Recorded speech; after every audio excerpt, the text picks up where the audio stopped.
Alright guys, today we're working on a 1999 and this is the Yamaha GP 800 and it is the R. It doesn't say R, but it is power valved, which you can see right there.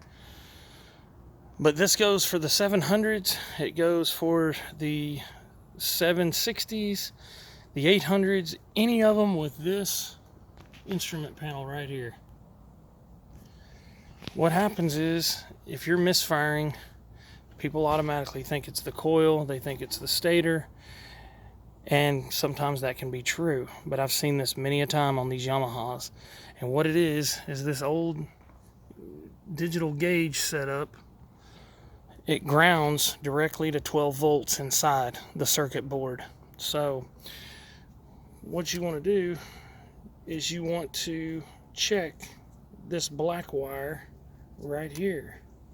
With a battery in, you want to check this black wire, and if you're getting voltage there, that means that you're getting voltage to the ground on the stator, because it grounds in here to this wiring harness. The grounds go on the same pole, so you've got 13 volts from this gauge, which is shorted to 12 volt power, going directly to the ground on your stator, which is causing a misfire.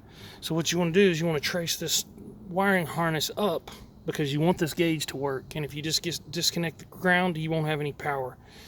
So what you want to do is trace this wiring harness up to the box. Then you want to snip that black wire where it comes out of the box. You just want to snip it and then put a connector on the end going into the box. Now it's dead. Then you want to run it back through here, anywhere through here, and you want to take this, my wire's red because that's all I had, and you want to hook it directly to the ground on the battery. It will not hurt a thing, and it will power up, and it will work, and it will take the 12 volts out of your stator, and the jet ski will run phenomenal. This ski right here was in 4 different shops, and they could not figure it out. And 25 years of racing and working on jet skis, I knew exactly what it was. We checked a few other things just to make sure, and of course we had power right there at that ground wire, which is pretty common on these instrument panels. If you disconnect it all together, you won't have any power. You won't be able to start it, you won't be able to do anything.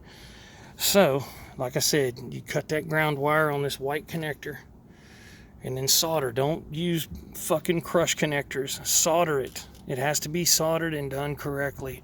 Run it to the negative side on the battery. Boom. The thing will run like a champ. Hope that helps.